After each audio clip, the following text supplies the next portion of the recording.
Episode 3 شام اور مصر کا اتحاد، صلیبیوں کے خلاف اتحاد کی بنیاد۔ صلاح الدین ایوبی کے لیے مصر میں اقتدار حاصل کرنا صرف آغاز تھا۔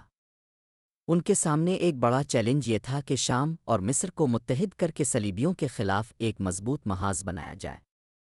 نور الدین زنگی کے زیر قیادت شام پہلے ہی صلیبیوں کے خلاف جنگ میں مصروف تھا، لیکن ان کی اچانک وفات کے بعد شام کی حکومت اندرونی خلفشار کا شکار ہو گئی۔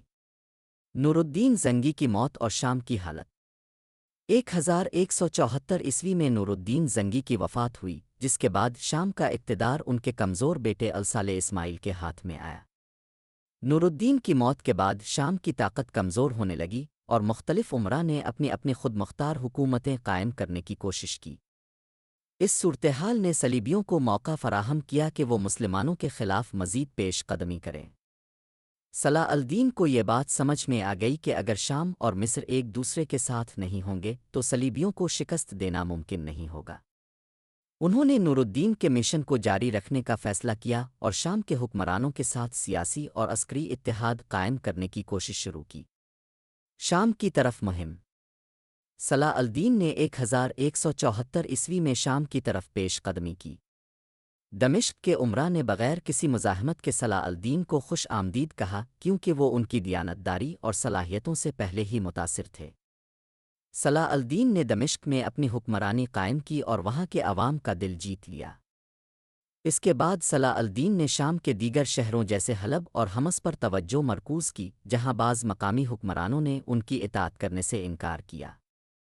انہوں نے نہایت حکمت اور تحمل سے ان شہروں کو اپنی حکومت کے دائرے میں شامل کیا۔ ان کا مقصد طاقتور بننا نہیں بلکہ صلیبیوں کے خلاف ایک مضبوط اتحاد قائم کرنا تھا۔ صلیبیوں کے ساتھ جھڑپیں۔ اس دوران صلیبیوں نے مسلمانوں کی اندرونی کمزوری کا فائدہ اٹھاتے ہوئے حملے شروع کر دیے، لیکن صلاح الدین نے اپنی دانشمندی اور جنگی حکمت عملی سے نہ صرف ان حملوں کو ناکام بنایا بلکہ صلیبیوں کے حوصلے بھی توڑ دیے۔ ان کی افواج نے صلیبیوں کے قلعوں پر حملے کیے اور ان کے کئی اہم مقامات پر قبضہ کیا۔ شام اور مصر کا اتحاد۔ صلاح الدین نے اپنے اعلیٰ اخلاق اور انصاف سے شام کے تمام اہم علاقوں کو اپنی حکومت میں شامل کر لیا۔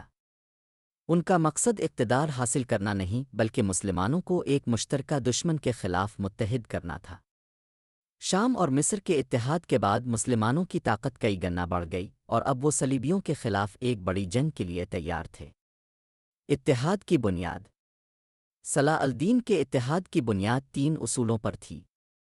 1 اتحاد، مسلمان ریاستوں کو تقسیم کے بجائے ایک جھنڈے تلے جمع کرنا۔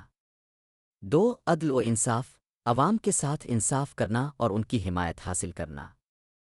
3 جہاد، صلیبیوں کو شکست دینے کے لیے مسلسل کوشش اور قربانی۔ اختتام، یروشلم کی آزادی کی تیاری۔ صلاح الدین ایوبی نے شام اور مصر کے اتحاد کے ذریعے ایک مضبوط ریاست قائم کی جو صلیبیوں کے خلاف جہاد کے لیے تیار تھی۔ ان کے اقدامات نے مسلمانوں میں نیا حوصلہ پیدا کیا اور ایک ایسا وقت قریب آ رہا تھا جب وہ اپنی سب سے بڑی کامیابی یروشلم کی آزادی کی جانب بڑھیں گے۔ اگلی قسط میں ہم دیکھیں گے کہ کس طرح صلاح الدین ایوبی نے صلیبیوں کے خلاف فیصلہ کن جنگ مرکہ حطین کی تیاری کی اور اسلامی تاریخ کے سب سے اہم لمحات کو رقم کیا۔